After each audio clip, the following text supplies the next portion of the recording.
Of course it fucking was. The 2022 Thomas Wooden Railway. Man, did this thing just come and go.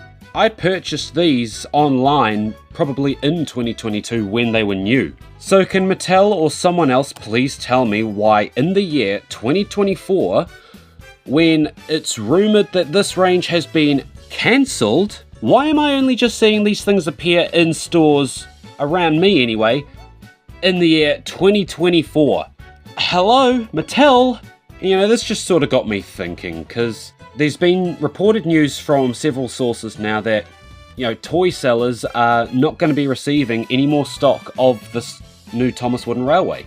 I found that quite strange because it's just, you know, it's... Wooden Railway's been around, it's been over 30 years plus. And I mean, like, in recent years, this is probably the best Thomas merch we've got in quite a while.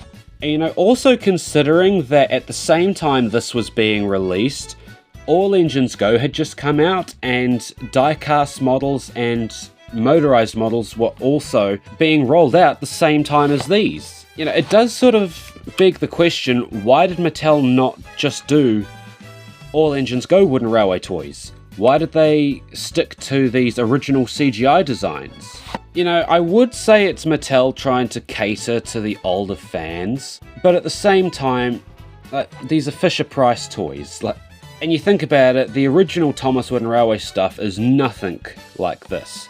Not to say this is bad, like, this is good, but you can't go wrong with the Thomas Wooden Railway that was from the early 90s. And to prove that, I've got these two here.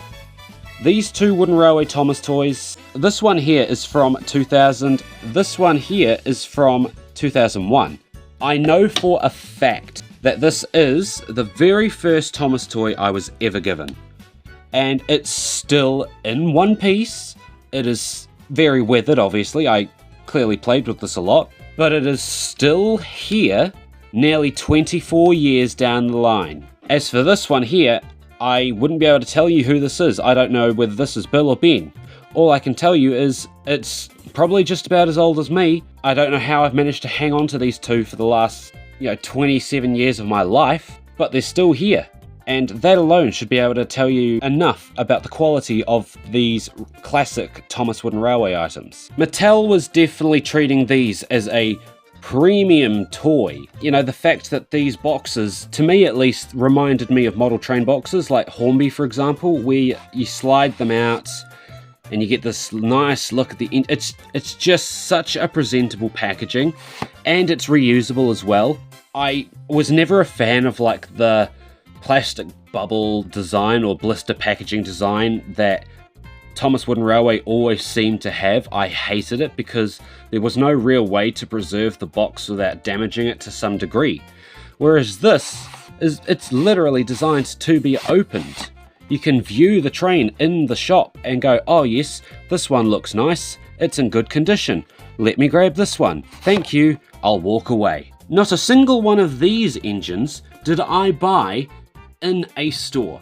I found these on a New Zealand retail site called Mighty Ape, and these were pretty much New Zealand retail price. Going back to Mattel treating these as premium toys, Thomas, Percy and Diesel would easily be around $20 to $25, easily. Whereas engines like James and Hero, you'd be paying nearly $35 to almost $40. Just think about that. You could buy an All Engines Go die-cast version of James or Hero, and that would be no more than $10. Now, I understand this is wood. Like, clearly this is a material that is, it's expensive to manufacture. It's expensive to source. When you're using it on a large-scale thing like this, where you're producing all of these toys, you know that it's going to be something that, unfortunately, is going to have a price tag equivalent to what Thomas eBay sellers are doing. Like, what the f*** are Thomas eBay sellers on? But I am really glad that I was able to get these when they were new. I didn't have to wait too long of a time for these to be available for me to purchase in New Zealand. Not through a store unfortunately. I would have loved to go and find these out in the wild. But unfortunately, like I said earlier, these toys have only just started appearing in my local toy shop as of about 5 months ago. And, you know, they're like, it's too little too late. Like, at this point, why bother? Like, the craze for these things has kind of gone down, in my opinion. Like, when they first came out, everyone was like, wow, these are, oh my god, Thomas Wooden Railway, it's coming back. Oh, look at that, they've got new wheels, they've got more accurate wheel configurations, the engines are longer now. You know, all this sort of stuff. You know, like everything, there's going to be some people that see the good and bad in everything, and then there's those people who just see the bad in everything, or the good in everything. You know, there's no real balance with that. And I think a good example of that is the recent Lionel remote control All Engines Go Thomas. The thing that I don't like about this Thomas Wooden Railway stuff, and it's something that I don't see too many people talking about, and it's that we didn't have a great amount of characters to choose from when it first initially came out. Mattel was treating these very much like Thomas Minis, where they would release them in waves, which would limit, you know, your selection in the store. Some stores would have the whole line, some would only have some of the line. You were never guaranteed anything consistent. You think back to classic Thomas Wooden Railway and things that even like Take and Play. You went to the store and there were so many characters on the shelves, you'd be sitting in the aisle for half an hour or so trying to figure out what character do I want to get, such good choice. Whereas nowadays I'll go to the store and I'll be like, oh, it's Thomas and Kana still, or it's Gordon and Kenji still. Yay! I've seen a lot of people talk about the wheels on these trains. Yes, the wheels have changed from the classic style that we've all come to know just being, you know, these flat disc wheels. And they've gone with like these, how would you want to call it, flanged sort of design. I can understand completely with people saying that they don't like it. I completely understand that. But at the same time, they are literally riding the rails. You couldn't get much more train toy-like than that. It is literally riding the outside rails. Like, how are people complaining about that? Something I do want to point out with these models in particular is the colours are just so lovely. The colours are so bright. It just looks so good in hand, and even on camera here. This blue is just so gorgeous to look at. Even a character like Percy, like his green here, it just absolutely pops, like, and it's such a unique sort of green. These engines had details that the previous versions didn't have. You had things like the buffer beams here, things like rivet detailing, things that were improvements, and specifically in the case of Percy, his chassis. Percy's chassis would normally be Thomas's chassis with the middle wheel and axle removed, resulting in this quite elongated looking Percy. But for the first time, he now has his own unique wheel configuration and it just works. Why Thomas Wooden Railway took so long to adapt Percy properly, I do not know. But I think the thing about these engines that I dislike the most, and I know a lot of people are gonna hate me for this, but it's these faces. I'm sorry, but with Percy having a surprised face here, it only makes me long for a Percy with a happy face to match my Thomas. You know? Cool, give us these awesome face variations. The faces are designed to be changed. Like, they're all flat apart from the noses. So all you're really doing is changing the paintwork on the face. But why not give us regular happy versions first? I genuinely find that baffling, and I really dislike it. I don't know why it boils me so much, but, you know, having characters here like Percy and Kevin here with a sad face, like, no, just give me a regular happy Percy. Or, you know, like they did with the Tidmouth Shed set, reserve a special expression Percy for a set. I just don't like how they didn't give us regular faces for these engines first, especially with characters like Edward or Rebecca, for examples. No, you know, like, these expressions, they're cool. I'm not complaining, but at the same time I am complaining because give me a normal happy one first.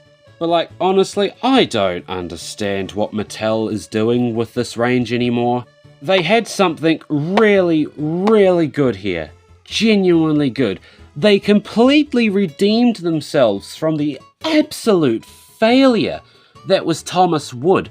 Like, I don't even own any Thomas Wood stuff. Like, if I find it, I'll probably buy it, but at the same time, like, why would I want it? Mattel had something so special, and for the first time in a long time, the Thomas community could agree that these were good pieces of merchandise. There was so much praise for them. People were excited for new Thomas merch again. Nowadays with All Engines Go, like, it's cool that we're getting these accurate looking trains again, but at the same time, I just don't see the same excitement with All Engines Go stuff as I do with when Mattel was doing stuff like this. Something that I do feel was catered to the older fans and those who grew up with these toys. Like myself, I'm nearly 28. These are the sorts of toys that people hang on to. They get passed down from generation to generation. So the fact that Mattel is possibly or already has cancelled this line, it's just super disappointing because there's so many of these models that I still want to get. I really want to get Gordon and Henry, but just due to the appalling distribution that Mattel put out with these, specifically in New Zealand, it was just so incredibly hard to find them. And it was almost one of those situations where you'd see them online, and when you went to buy them, they were all gone. It's sort of the same as like the distribution for Bwaba. Like, the distribution for that was horrible, hence why the show completely failed. Like, people just couldn't watch it easily, it wasn't accessible. And the same can be said for these, at least from my experience living in New Zealand. These things were incredibly hard to find, and if you did find them in a store, chances are you would find them at a store called Toy World, because ever since I was a kid, Toy World was the only place that would even stock Thomas Wooden Railway. And I think they knew that because they would charge an arm and a leg for Thomas Wooden Railway at this store. Mattel actually put effort into these. And I'm not saying that they don't put effort into what they do now. Some of the All Engines Go merch that's coming out recently has been phenomenal, and I've purchased some recent All Engines Go merch that has blown my mind and become some of my favourite Thomas merchandise. But something as classic as the Thomas Wooden Railway, something as timeless that has been around for 30 years plus, you know, it's something that I don't know if this sort of toy is dying out. Like, there's very clearly an interest in Thomas Wooden Railway. There's so many collectors of this merch line. It's incredible, and some of the collections I have seen, it's jaw-dropping. Mattel seems to impress us when we least expect it. In the dawn of All Engines Go, they give us something to say, hey, this is for you older fans. This to me could almost be memorabilia merchandise, you know? The end of a Thomas era. Some of the last Thomas classic designed merchandise. And you know what? I think that if Mattel lost the rights to Thomas and ended it with Thomas Wooden Railway, I think that would have been the perfect way to go out. I do think Mattel was onto something here. I'm glad that they released something like this, and I'm extremely saddened that this possibly could be the end of, once again, a very short-lived Thomas & Friends Mattel range. Up there with the Adventures range. Up there with the Thomas Wood range. Mattel can't seem to make up their mind on what they want a Thomas merch line to be. But if I want you to take anything away from this video, I want you to know that I absolutely love the new Thomas Wooden Railway. And the whole reason I'm even making this video in the first place is, like I said, I've only just started recently seeing this stuff in stores where I live. you know, after the fact that it's been pretty much rumoured and confirmed to be cancelled. I would love to pick up some of the remaining engines that I'm missing. I have seen some on Amazon, so I might possibly pick them up in the future. But nevertheless, I want to know what you all think. What do you personally think about the 2022 Thomas & Friends Wooden Railway range?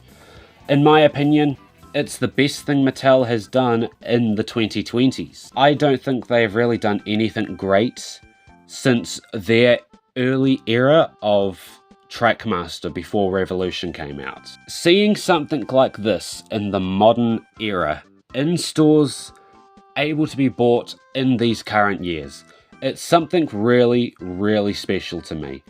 You know, being that my first Thomas toy was a Thomas Wooden Railway toy, being able to share these with my two sons, building layouts with them, just like I did on the floor of my own bedroom as a child. It's something that is just so engaging, and I genuinely think that Mattel has done the best thing by releasing these models, and also the worst thing by discontinuing them. But yes, the 2022 Thomas Wooden Railway is awesome. There was so much right with this range. You know, some of the redesign changes, like the wheels and the flat faces that were designed to have any expression printed on them, it was assurance that, hey, we can do these and we will do these with these models. But yeah, what do you guys think of the Thomas Wooden Railway range? I'd love to hear your comments down below. And if you don't mind, I'd like to go and play with my trains. And you should too.